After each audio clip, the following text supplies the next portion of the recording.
Ooh, it's a gigantic one, because it's a package from China and we're going to have a lot of fun. Let's go. Hey guys, welcome back to the channel. It's awesome that you're tuning in. So in this video, we're going to take a close look at the console 2 model G66, and it even comes with a free hair from China. But the thing is, like with these devices, you never know what you're going to get. Therefore I want to make reviews. So consider subscribing and hit the bell and stay up to date with a lot of weird stuff that I review from China. This device got me interested because it looks really cool. So I know that they rebranded it from an original product that we know here in Europe. It is this awesome cube looking piece of hardware, and I was very interested to review it on the channel for a very long time. And finally I bought it because I wanted to see here what you're going to get. So first of all, there is no controller. So they're selling it like a game system, but there is no controller. Only the remote itself, that is including a dongle. This dongle. Beside that, what you're going to get here, we're going to get all the necessary cabling. So first of all, it comes with a power supply and of course the HDMI cable.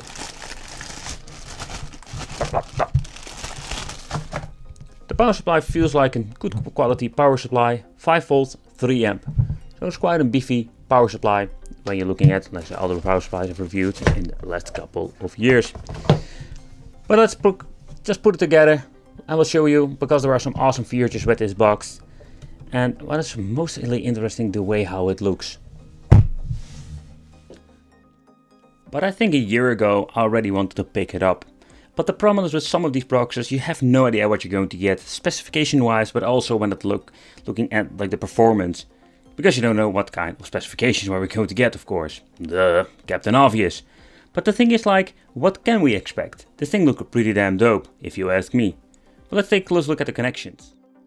Maybe all fun and game, but when it comes to the connections, the options are slim. Look at this, only an RJ45 connection, HDMI, and USB only one USB port, that is not even the 3.0 or faster port.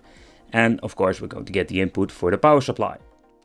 So I'm happy that they gave me this extension, or better said, this extra hub, because we're going to need it badly with this thing.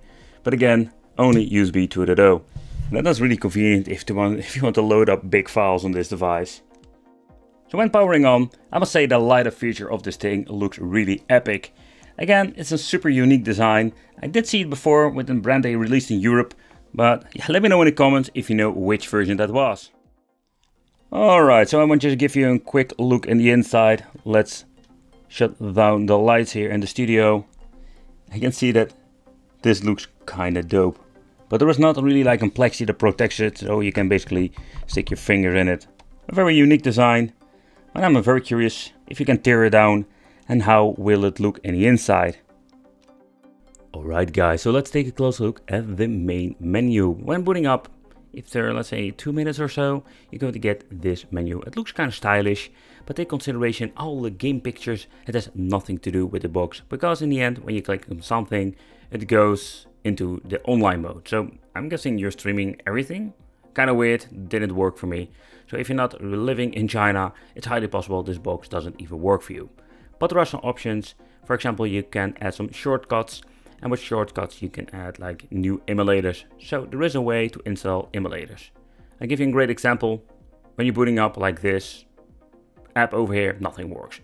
Okay, but here we're having like some applications you can sideload, or sometimes they are pre-installed. We're having options to play some retro emulation, and that is what we're going to do. But first, what I wanted to do is that we're going to check out what are we going to get with the specifications. So let's open up IDA64. Alright, so this is the specification list of it. The G66 Android works on a ROC chip. There's a double chip in a sentence. Then we're having Intel RAM 2 GB. And let's see, we're having a quad core that runs on 1608 MHz. It's not, let's say, the beefy specs that we can see nowadays, because there are so many options out there. The GPU is a Mali T760. So that's what you're going to get with the GPU and CPU, and the Android is Android 5.1.1 Lollipop. Holy crap, that is really old. So that means when it comes to emulation, what can we do? So let's test some games out. Because first off, let's play some 16-bit power, and all of these boxes can run it most of the time just fine. Just wanted to show you, but in the end, when you want to play some high-end stuff, there it's going to get really interesting. But it depends of course how you want to play. If you can still install some RetroArch and install all of the cores with all the 8-bit and 60-bit games, you have a lot of options when it comes to the old stuff. I installed some separate emulators and I was lucky that I found one that started to work, because I have a lot of issues installing applications in general, or they install and they're not booting up. So in my opinion, that is one of the first nightmares that I realized getting with the system. Okay, let's continue with some other systems like the N64. The N64 will be like a mixed bag depending on what kind of emulator you're using, and most important, what kind of game you're playing. So the first generation games will run just fine. I must say that depends what kind of emulator you're using, you will see like a significant boost in performance. I did mess around with it, but I couldn't get every single N64 emulator working on this piece of hardware. And again, that is just a big issue what I noticed with this Android weird Chinese edition. So I was curious about PlayStation 1. So at first with this game I wanted to try it out on normal resolution and noticed that this machine itself is powerful enough to run PlayStation 1. Not really special, because now with the Super Constellation and all the stuff that is getting launched, there are so many ways you can play it. But let's push it a little bit further with 2 times the resolution. And what you're going to get, that everything looks way smoother.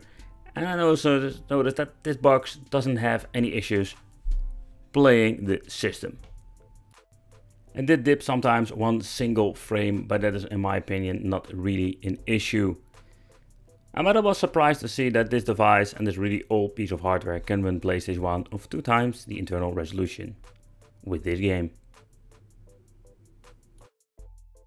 So next up, let's try another PlayStation 1 game with this 2 times the resolution, and let's see how we go to get with performance.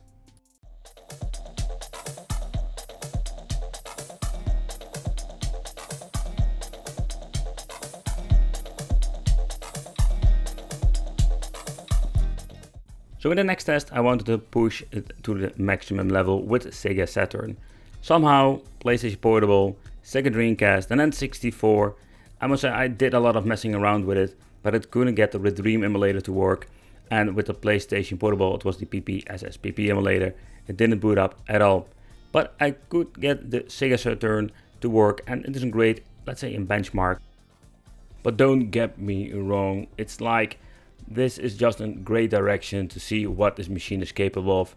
I was surprised to see what kind of results you're getting with the Sega Saturn, but it is not perfect and full 60 FPS experience. We just need more power to run Sega Saturn, PlayStation Portable and the high-end stuff. And even if you're looking at the PlayStation 2, but also the GameCube, you need to have like a very high powerful device. Let's say a mini PC, forget it running full speed.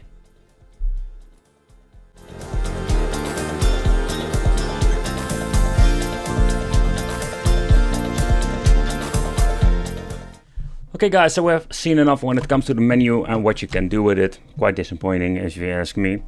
But let's remove the rubbery feet. There are 4 screws over here. Maybe we can lift it out. I just wanted to show you what you're going to get in the inside. Let's get the right screwdriver. Nope, not here. Ah, there it is. And let's see if we can just pop it out. Or we just need to do a lot of tinkering. Sometimes they are screwed and click together. And when they go to get clicked together, oh man. Getting these TV boxes out is really annoying. Oh, you can see already this thing is getting loose. Why do I get this feeling that the TV box is at the bottom and all the other ones are like plastic fantastic? Alright, all the parts have been removed. Okay, so that is the bottom part. Now it's getting really interesting. Okay guys, so there is always a way to open it up. Already removed the plug over here, and what is interesting, there's a kind of a weird PCB over here. It also sounded like a sort of, let's say, kind of a vibration motor. Very weird construction. So the top PCB, what you're going to get over here is the one that basically controls all the lights. It's a very interesting one, so the LEDs will be over here and will shine through the lights. That's the reason it will shine up, and it is a very interesting thing. When you're looking at an engineering perspective, is that what I like about it? I was right, but beside that point is like the bottom here we're going to find the PCB. That is basically the Android box but they created some extra cooling for it. And the reason what they did is, like here you can see, like the metal is not only for the weight, of course, because it's also connected to the chips on the PCB and will transfer the heat to the side. So construction wise, I do like it. It's not like an old plastic fantastic, but they actually did something with the shape and give it some better cooling. But this is what you're going to get in the inside. I can do, let's say, a big tear down and rip this piece of plastic off the PCB. But in the end, we already know what kind of specifications we're going to get with this box. And I think that would not be worth it, like ripping it apart. And it's highly possible I will destroy this device. It wouldn't be the first time if I'm doing a tear down and I mess something up. So I'm just going to leave it with this. Okay guys, so this is what we're going to get with this Cube lookalike, or known as the G66 game box. I must say that I was surprised what to find in the inside, and also with the specification in combination with the emulation performance. The biggest downside is this stupid piece of software that was on it. I wish they released it with just a clean Android edition, so we can just install our own applications through the Google Store. But also what I find really interesting, if we can manage to install emulate on devices like these, because then we can bring its full potential back and play a lot of awesome things. I want to thank you for watching. Consider subscribing, hit the little bell, become one of the Wicked family, and I will see you in the next video.